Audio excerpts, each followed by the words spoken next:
Hey guys! Tonight, we drift into the golden dust of West Africa, to a city that once shimmered like a mirage of intellect and ink. You stand at the edge of the Sahara, where the air hums with heat by day and cools into silence by night. Somewhere beyond the dunes lies Timbuktu, a name that sounds like a bedtime spell itself. So, before you get comfortable, take a moment to like the video and subscribe, but only if you genuinely enjoy what I do here. And while you're at it, drop your location and local time in the comments. Now dim the lights, maybe turn on a fan for that soft background hum, and let's ease into tonight's journey together. You take your first step into the sands that whisper knowledge. The grains shift beneath your feet like ancient script, each one holding a trace of memory. In the distance, the adobe walls of Timbuktu rise, soft brown against a pale, endless sky. The city looks half asleep, yet alive in its stillness. Centuries ago, this wasn't just another desert outpost. It was a lighthouse of learning, glowing faintly across the dunes. Caravans carrying salt, gold, and manuscripts creaked through the gates. At night, under the stars, students read by oil lamps, their voices murmuring verses from philosophy, law, astronomy, and theology. You hear the faint scrape of a reed pen. Inside a mud brick room, a scholar dips his nib into ink made of soot and gum arabic. The pages before him are thin and yellowed, made from Italian paper, carried all the way from across the Mediterranean. He copies a verse about patience, his wrist steady, even as the wind moans through the cracks. The scent of ink mingles with the smell of dust and date syrup. Outside, children chase each other past a low wall painted with faded blue calligraphy. You can almost feel the rhythm of centuries here, the same sand that buries and reveals again. Historians still argue whether Timbuktu was ever truly a lost city or whether it was simply ignored by those who couldn't see its worth. But you realize it doesn't matter. The silence here isn't emptiness, it's preservation. The desert keeps its secrets like a librarian who never retires. You brush your fingers along the sun-baked wall of Sankore Mosque, its minaret shaped like a giant staircase of clay. Once, thousands of students gathered here to study under learned men, reciting from texts that spanned the world. Aristotle beside Al-Ghazali, Euclid beside Ibn Sina. You imagine those evenings when the heat finally softened and the call to prayer mingled with the rustle of turning pages. Somewhere nearby, a kettle hissed over a coal stove. A tired scholar stretched, muttering about ink prices. And still, the copying continued, line after line, word after word. A city of sand and paper holding its breath against time. The wind rises, brushing against your cloak. Somewhere in that sound, if you listen carefully, you might hear faint whispers, not ghosts, but ideas, the kind that never die. You follow those whispers through a narrow alley. The walls seem to close in, cool and cracked with age, but sunlight spills through slanted gaps above. You can almost hear the past breathing. A boy walks ahead of you, balancing a stack of manuscripts on his head, each bound with twine, edges flaking from time. He doesn't hurry. He knows the value of what he carries. Every step is a prayer. You reach the courtyard of Sankore University, though university hardly captures what this place was. There were no degrees or lectures as we know them today. Learning here was sacred, fluid, teacher to student, word to ear, thought to ink. The air hums with verses from Quran and lines of Aristotle. Philosophy flows beside faith, like two rivers joining under the same sun. You sit under the shadow of a date palm. The sand feels warm through your robes. Nearby, a scholar debates trade law with another, their tones calm but firm. One of them says, "Knowledge is a caravan. It moves slowly, but it always reaches its destination." The city itself feels like a living manuscript, its streets shaped like sentences, its people the ink that gives meaning. Then the sound of distant bells, camel bells clinking in rhythm. You turn, and there, through a shimmering veil of heat, you see the desert caravan approaching. Long lines of camels, their backs heavy with salt slabs from Taldeni.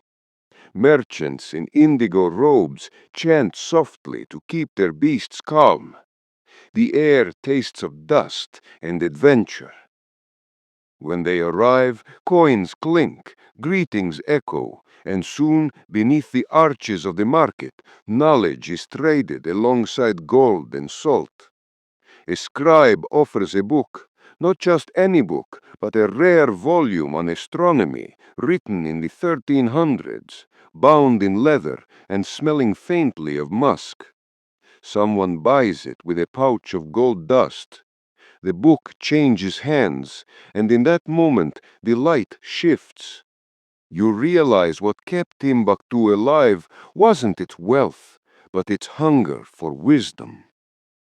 The sun lowers, the sky melts into ember, and the call to prayer drifts across the roofs like soft smoke. You watch the scholars roll up their scrolls, the boys stack wooden tablets, the women draw water from the well. Everything slows into quiet. You lie back on the cool ground, the stars starting to bloom above. The same constellations that once guided desert traders now twinkle above your eyelids. And as the city hums gently into night, you feel it, that strange peace that comes from knowing you're standing in a place where ideas once ruled stronger than empires. If you close your eyes now, you might still hear the faint scratch of a quill somewhere deep in the sands, still writing, still remembering. So we buried our knowledge. We hid it on the floors, behind walls, even inside clay pots. And when they left, we dug it up again. Knowledge does not die, it just sleeps. Historians still argue whether these manuscripts were copied from older Arab texts or born right here, written by Timbuktu's own scholars. But maybe that debate misses the point. What matters is that people, ordinary men and women, risked everything to keep them alive. You can almost see it now, centuries ago. A mother wrapping a book in cloth and hiding it under her child's bed. A scholar disguising his library as a stack of firewood. A caravan rider smuggling a single scroll across dunes the size of mountains. Each act of preservation, small as it seemed, added up to survival. The old man rises and opens a window.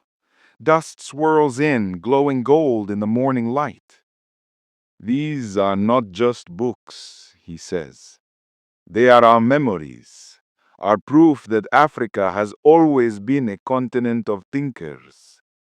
You nod, unable to speak. Somewhere outside, a rooster crows, and the hum of the waking city begins again. Merchants setting up stalls, imams calling the faithful, children laughing as they run barefoot across the sand. You glance back one last time before leaving. The man has returned to his table, quill in hand, copying a line so faint you can barely see it. His hand trembles, but the letters are steady, ancient, and defiant. As you step out into the sunlight, you realize something quietly beautiful. Timbuktu's libraries were never silent. They've just been whispering. in a language most of the world forgot how to hear. By afternoon, the desert has turned white and blazing, the kind of heat that bends the air itself. You squint across the dunes as a caravan crests the horizon, each camel swaying like a ship on an ocean of sand. They're carrying salt, gold, spices, and sometimes, hidden among the cargo, pages. Not just any pages. Manuscripts smuggled from one guardian's home to another, tucked inside leather pouches, rolled into reed tubes, protected by the faithful like relics. You join them for a while, walking beside the traders, listening to the gentle bells that hang from the camels' necks. You see, one of the riders says, handing you a water skin, we don't move only goods, we move memory. He grins, revealing teeth white as the salt slabs strapped behind him. A man who carries gold is rich for a lifetime. A man who carries knowledge is rich forever. He's quoting an old proverb of Timbuktu, one that students of Sankoria University once recited as they began their studies. Yes, Sankore, one of the oldest universities long before Oxford or Sorbonne took their famous shapes. It's said that at its height, thousands of students gathered there, memorizing texts and debating philosophy beneath mud brick towers glowing in the sun. Historians still argue whether its curriculum rivaled those of Cairo or Fez. But one thing is certain. Its teachers shaped minds that shaped empires. They discussed astronomy while caravans creaked outside the walls. They calculated inheritance laws using the stars as metaphors. They wrote medical treatises prescribing honey, prayer, and desert herbs in equal measure. You imagine yourself sitting there, on a woven mat in a courtyard of ochre walls, listening as a scholar lectures about ethics while a sandstorm rages quietly in the distance. He speaks slowly, rhythmically, so his words can be memorized, carried, repeated. Books were precious then, copied by hand, letter by letter. As dusk approaches, you reach a small town near the Niger River. There, in a courtyard shaded by date palms, you meet a young woman named Aisha. She's one of the new guardians, part of a generation digitizing the ancient manuscripts to protect them from time, theft, and termites. Her laptop hums quietly beside a stack of brittle folios. My grandfather buried these during the Tuareg Rebellion, she says. He used to say, one day my granddaughter will bring them back to life. She laughs softly. Guess he was right. You watch as her scanner light glides over the faded ink, each flash freezing history into pixels.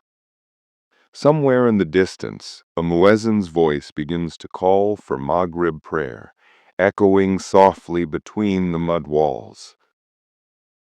For a moment, everything, the call to prayer, the hum of the scanner, the rustle of palm leaves, merges into one long, peaceful note. Aisha looks up at you and smiles. People think the desert is empty, she says. But listen long enough, and it speaks. She's right. The silence of Timbuktu isn't emptiness, it's patience. It's knowledge resting between breaths, waiting for someone to remember.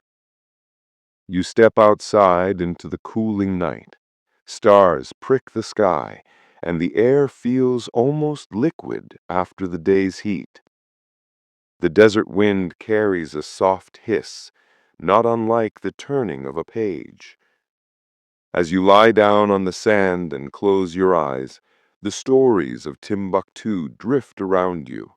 The traders, the teachers, the guardians, all part of the same endless caravan of memory. Night in the Sahara feels like a reward. The wind cools, the sky deepens into velvet, and for the first time all day, you can breathe without tasting dust.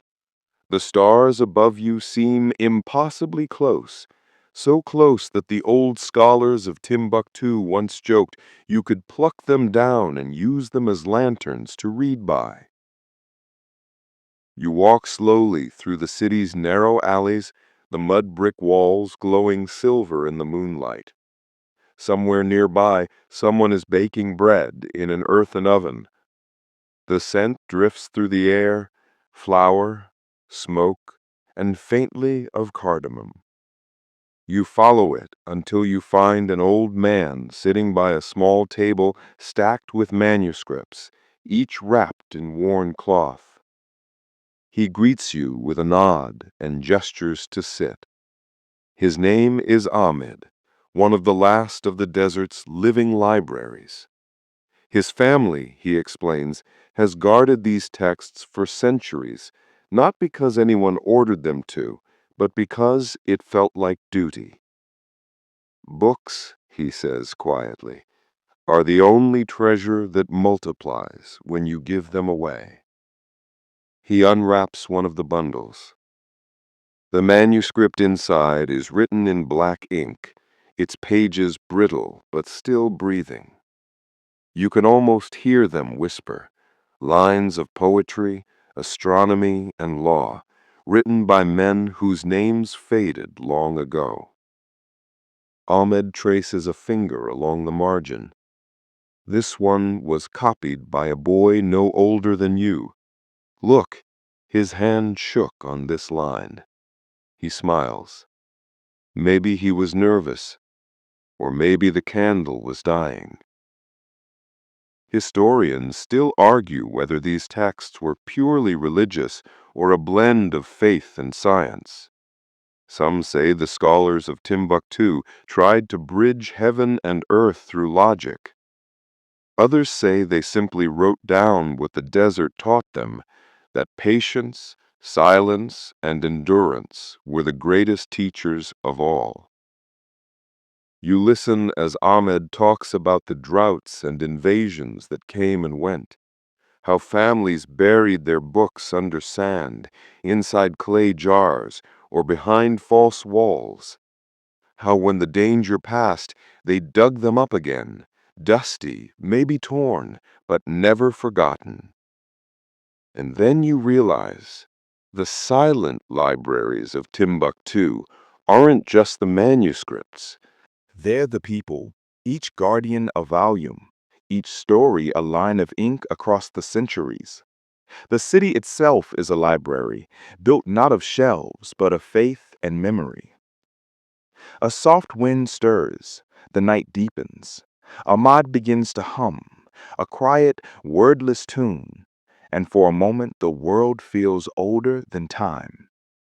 You close your eyes and let the rhythm carry you, imagining the endless chain of guardians passing knowledge from one heart to another, like lamps in the dark. You think about Aisha, scanning pages under a desert moon. You think about the caravan man whispering proverbs into the wind. You think about the unknown boy whose trembling hand copied a line centuries ago, and in that fragile, imperfect handwriting, you recognize something deeply human. These are not just stories of Timbuktu. They are stories of everyone who ever tried to keep light alive when the world grew dim.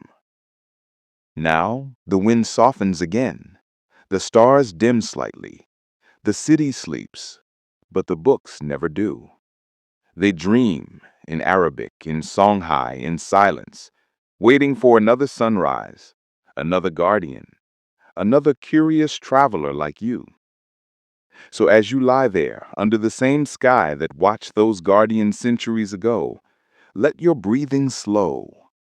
The hum of the desert becomes a lullaby, soft and unhurried.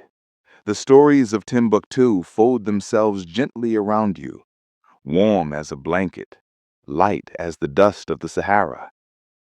Every book, every word, every act of remembering, they've all been tiny rebellions against forgetting.